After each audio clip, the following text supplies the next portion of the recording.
My name is Sarah Jenkins, and I am 28 years old. My world used to be made of paper and quiet whispers. I worked as a librarian in Havenwood, a small town nestled by the rugged coast of Maine. The Havenwood Public Library wasn't just a building to me, it was the heart of everything. It was an old place, built with dark, sturdy wood and tall windows that looked out onto the choppy gray ocean, its shelves crammed with stories that stretched back generations. My mother, bless her soul, had worked there too, right up until she passed away 5 years ago. Every dusty volume, every creaky floorboard, every ray of sun filtering through the stained glass in the reading room felt like a part of her, a part of me. I wasn't much for big crowds or loud parties. My joy came from helping Mrs. Gable find her next mystery novel, or guiding little Timmy to a picture book about dinosaurs, or simply spending a quiet evening after closing, cataloging ancient town records in the back room. The library was my sanctuary, my inheritance, and the very air I breathed. My life was simple, yes, but it was full, deeply rooted in the past, and the stories that bound us all together in this quiet corner of the world. Then he came. Silas Croft. He wasn't from Havenwood, thank goodness. He was a slick city developer, all sharp suits and even sharper teeth, smelling of expensive cologne and an ambition that could curdle milk. He saw Havenwood not as a home, but as a blank canvas for his grand, gaudy vision. Luxury condominiums, a high-end marina, a resort for the kind of people who look down on libraries and quiet lives. And the old library building, a beloved landmark for over 100 years, stood right in the middle of his plans. He called it an eyesore, a structural hazard, a relic best forgotten. He wanted to tear it down and replace it with a gleaming tower of glass and steel. My world, the world I had painstakingly built brick by quiet brick, began to shake. I heard whispers first, then official notices. Silas Croft was buying up property all over town, using his money and his lawyers to push people around. The town council, swayed by promises of new jobs and increased tax revenue, began to lean his way. I tried to fight him. I gathered signatures, hundreds of them, from every person in town who valued history over high-rises. I wrote passionate letters to the local newspaper, poured my heart out to state historical societies, pleading with them to see the library for what it truly was, a treasure. I even tried to talk to Silas Croft himself, standing nervously in his temporary office, trying to explain the soul of the library, the comfort it brought, the memories it held. He just smiled, a cold, empty smile, and told me, "Progress waits for no one, little librarian." His words were like a physical blow. The problem was clear. Silas Croft wanted to erase my world, and he wouldn't stop until he did. I watched, helpless, as the eviction notices were served, then the demolition permits granted. I organized protests, standing outside the library with a handful of loyal townspeople, holding signs that read, "Save our stories," and "Books over bucks."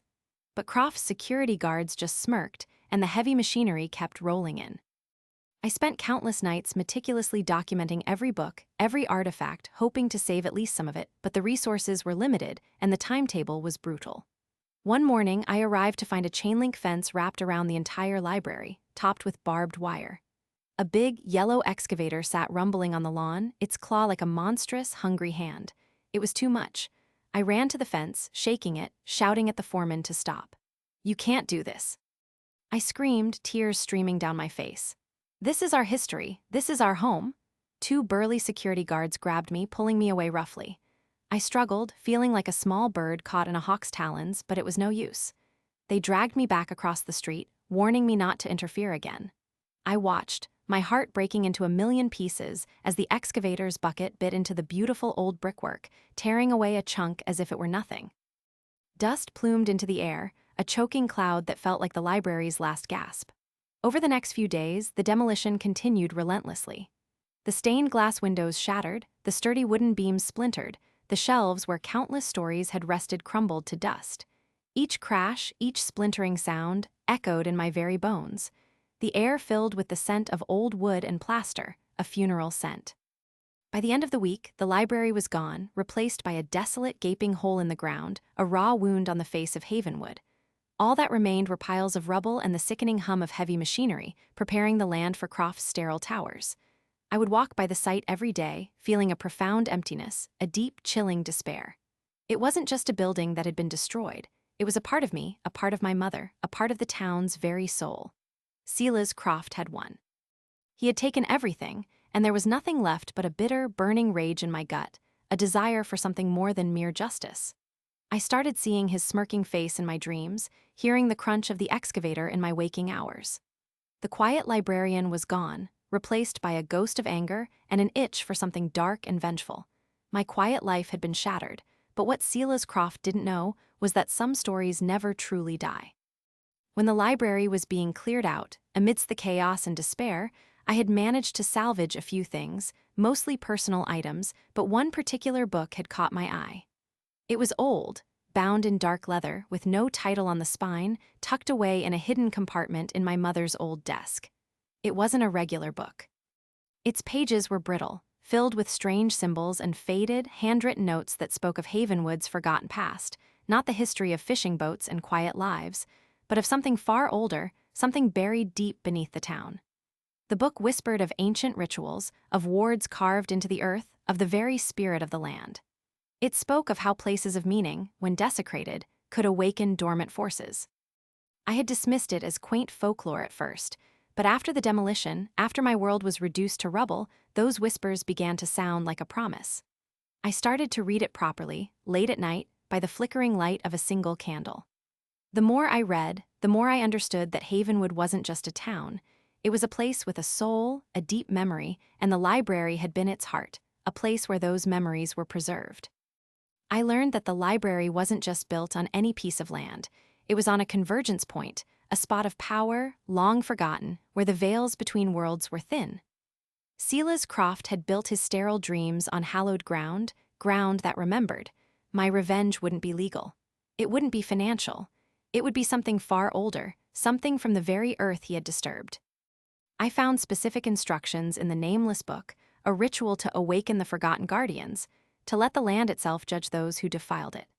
It required items from the desecrated site, things that had absorbed the pain and loss. I secretly collected a handful of dust from where the main reading room had stood, splinters of the old wood, and a shard of stained glass, broken but still retaining a faint glimmer of its former beauty. I also needed something personal from the transgressor, something to tie the ritual to Silas Croft himself. That was harder, but I was patient. I waited, watching the construction site, until one evening, Croft himself came to inspect the progress, strutting around like a king on his new empire.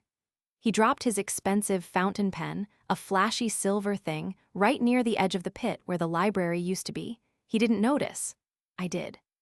After he left, I crept onto the site in the dead of night, my heart pounding, and retrieved it. The night I chose was dark and stormy, the kind of wild Maine whether that could make the bravest fisherman think twice. The wind howled like a banshee, and rain lashed down, turning the construction site into a muddy, treacherous mess. Perfect. I knew Croft would be there. His company was holding a small, premature celebration in a makeshift tent on the newly leveled ground, toasted to his vision and triumph. I waited until the party was in full swing, the sounds of laughter and clinking glasses carried away by the wind. Then I snuck onto the site. My chosen spot was the exact center of where the library's main rotunda used to be, now just a muddy crater. I laid out my collected items, the dust, the wood splinters, the glass shard, and Croft's silver pen. I began to recite the words from the ancient book, my voice barely audible above the storm, but filled with a chilling conviction. The words weren't in English or anything I recognized, but I felt their meaning, their power. As I chanted, the air grew thick, heavy with an unseen presence. The wind whipped around me, not just natural gusts, but something focused, almost intelligent. The ground beneath my feet trembled. Inside the tent, the lights flickered violently. Suddenly, a deafening crack of thunder shook the ground, followed by a blinding flash of lightning that lit up the entire site. For a moment I saw it. Not a ghost, not a spirit, but a distortion in the air, a wavering image of the old library, its walls rising and falling like a phantom breath, its windows gazing out with vacant, watchful eyes. A collective scream erupted from the tent. I heard the commotion, but I kept chanting, the ritual nearing its peak. The phantom library image intensified, shimmering like heat haze over ancient stones. Then it focused. The image seemed to condense, not into a solid form, but into a palpable, crushing pressure that radiated outwards. The ground where Croft's celebration tent stood began to rumble violently. The tent poles shrieked as if in agony, and the entire structure buckled and tore. People ran screaming into the storm, abandoning their half-eaten food and spilled champagne.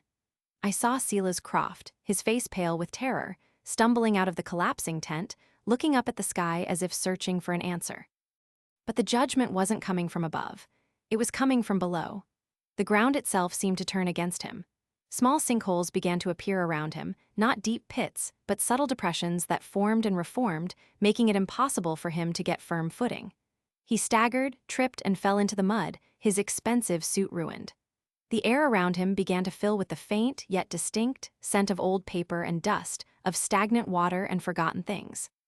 The wind, which had been whipping, now carried whispers, not just the natural moan of the storm, but countless faint voices, like the rustling of a million pages turning at once. It was the library, or what remained of its memory, expressing its wrath. The torment wasn't physical in the way a building collapses on you. It was worse. It was psychological, existential. Silas Croft, the man who believed he could buy and build anything, was trapped in a nightmare of his own making. The sinkholes continued to form around him, small but ceaseless, preventing him from escaping the property. He started screaming, not in anger but in sheer terror. He swatted at the air as if fending off unseen attackers, shouting about falling books, about walls closing in. The phantom image of the library, previously indistinct, now appeared to him alone, sharp and terrifying. Its ghostly bookshelves lined with endless, whispering volumes, its spectral walls crumbling inwards, threatening to bury him in an eternal tomb of forgotten stories. He tried to run, but his legs seemed to move through molasses. He clawed at the air, his eyes wide and vacant, as if staring into an abyss of knowledge he could never comprehend. His screams grew hoarse, then devolved into incoherent whimpers. By the time the first police cars arrived, drawn by the commotion and the strange reports of a collapsing tent and wild screams, Silas Croft was a broken man. He was found huddled in the mud, rocking back and forth, muttering about dust and secrets, clutching at his head as if to silence the whispers. His eyes were dull, unfocused, reflecting a mind that had shattered into 1,000 pieces. He never recovered. His grand development plans crumbled, not from financial ruin, but because no worker would set foot on the haunted site, no investor would touch a project tied to such a bizarre, horrifying tale. Silas Croft ended up in an asylum, forever trapped in a spectral library of his own making, haunted by the very history he had tried to erase.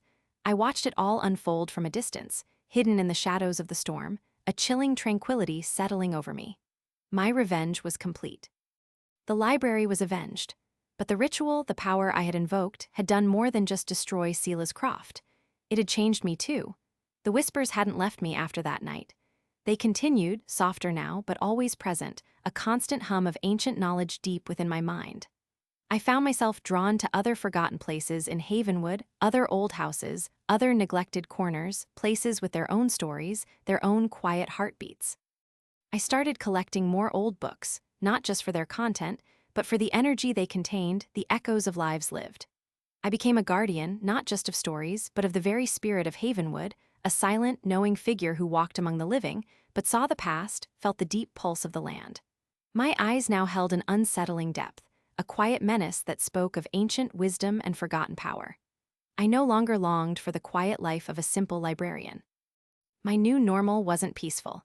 It was watchful, eternal, forever bound to the hidden forces I had awakened. And sometimes, when the wind howled just right, I could almost hear the faint, rustling sound of a million pages turning, beckoning me deeper into the forgotten truths of the world.